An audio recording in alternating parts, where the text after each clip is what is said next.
Aloha! Hope everyone's doing great. Let's see. A couple notes. I realize that this is flipped. I'm terribly sorry, and it's also too small, but both of those things together is why I really suggest it's just being, just put it on in the background while, looking at the slides on your own computer. Okay? Yeah, I know it's way back there and backwards. So just use the ones online because it looks like it's about as much resources as we're gonna get, but we're gonna make it work. Great.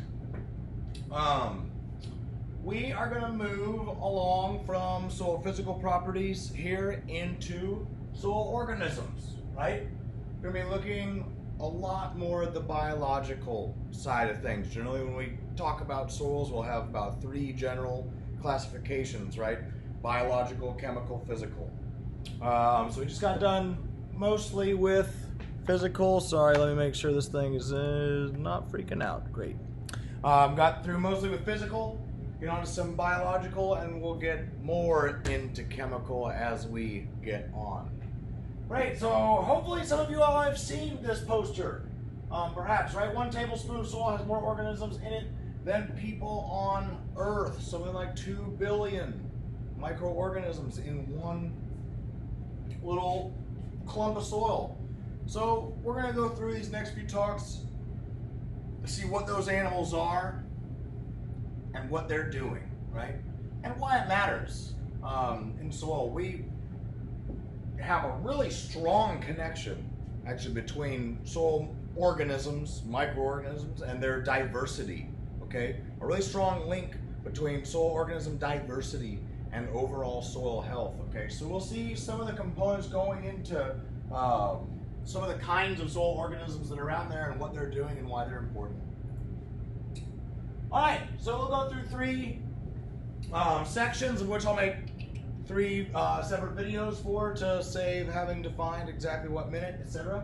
So first we'll go through soil ecology and look at the types of soil organisms, understand how these organisms are classified and why, and define a soil ecosystem and link diversity of soil organisms to function of soil, i.e. soil health, okay? Then we'll move along to the rhizosphere, talk about what that is. Oh, maybe if we conjure some of our Latin vocab, we can ascertain fairly quickly what the rhizosphere is. But if not, we'll just talk about it a little bit. Great, define it, talk about microbial hotspots, what they are, how they occur, and where they occur, and the overall environment and the root-soil interface. Giving away rhizosphere. I'll also describe symbiosis and mechanisms of mycorrhizal fungi and the symbiosis and mechanism of biological nitrogen fixation.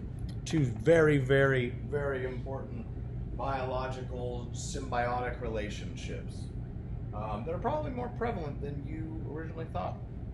And then finally, we'll look at soil engineers and their management. So we'll explain what soil engineers are, why they are called that, which organisms are engineers, and then we'll discuss the benefits of managing to encourage these creatures to exist, okay? What management practices we can do to encourage these soil engineers. Okay, how many soil organisms per gram of soil? We've got some big, big, big numbers. Starting large and going small, and similarly, generally, okay? Going from small size, right, to large. Not necessarily, always. So our real bacteria have over a billion or so per gram.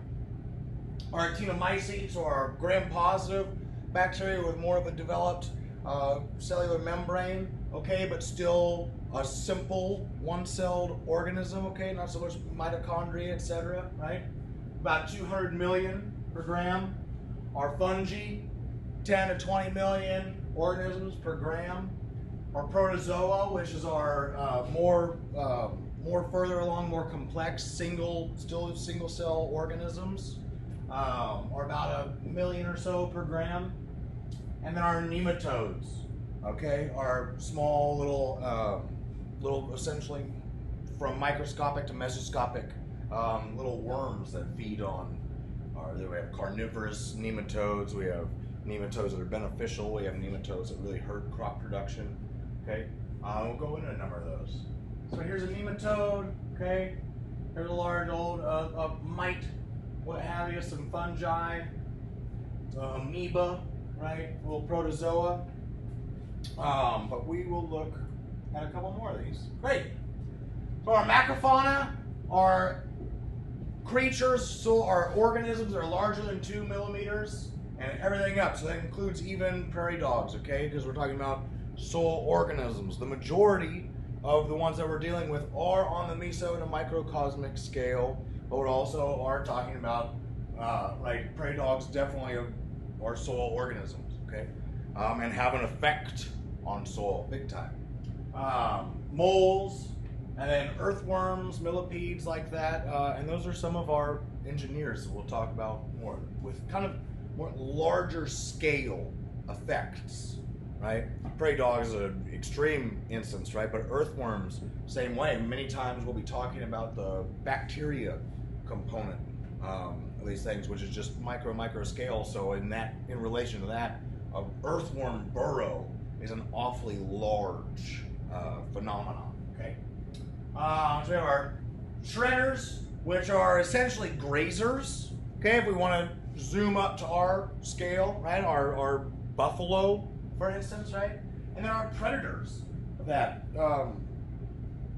Super interesting, and only now are we being able to have the technology to really see kind of these essentially trophic levels, okay, on the micro scale, right? We have, just like we have buffalo and lions, you know, and hawks and moles on our large scale, we have many of the same essentially creatures essentially carrying out similar tasks, right, along the trophic scales in the soil microcosm, okay? Fungal feeders, right? In a mesofauna class, 0.1 to 2 millimeters, right? Including our mites and our springtails. So these animals are exactly right, feeding on fungus, feeding on plant litter and detritus. We get down to our microfauna.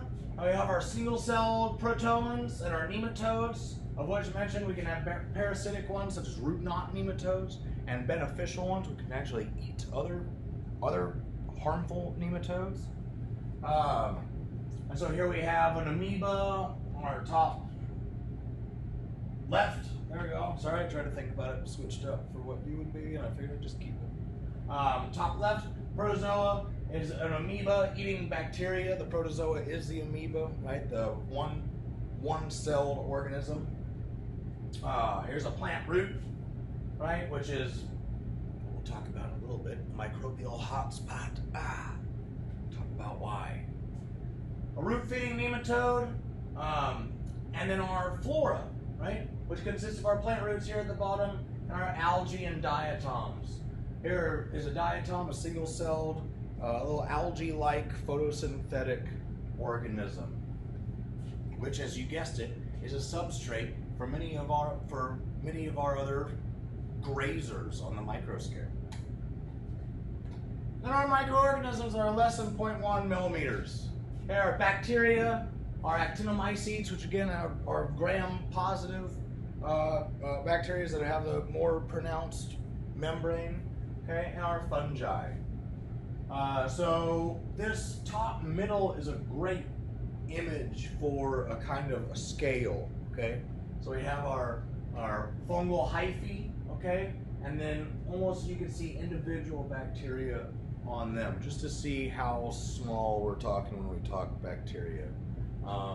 Similar to, you know, sand to clay grain, how we had to zoom so far, right? We're having to do the same thing, for instance, even from nematode to bacteria, okay? So here's fungi actively decomposing some leaf tissue, right? Which is then making more byproducts and more surface area on that dead leaf tissue for other bacteria to then get into and further go in and disseminate, right? Oh, the size. Great. For a mental note, right? Our amoeba, a little small bacteria, a root hair with the cell wall, okay? A fungal hyphae, okay? And here's a bacteriivore nematode, right? So we're up to our mesofauna, good, right? So, our actinomycetes. So, as I mentioned, it's only been recently that we've been able to tell much of who all is here, okay? A lot of times we'll do DNA testing, okay? And only recently have we been able to distinguish even these classes, right? A ciliate protozoa from an amoeba, okay? Let alone different types or classes of bacteria, right? Bacteria do all kinds of different things, okay? So depending on what kind of bacteria or where, you're going to have a different result in terms of your overall soil health, okay? Because they're going to be doing different things, and if some aren't there that say, from where if a number are that are denitrifiers, for instance, right? Then you're going to be losing a lot of your nitrogen fertilizer a lot more quickly. All right, let's make this a video, and then we'll go into our classification.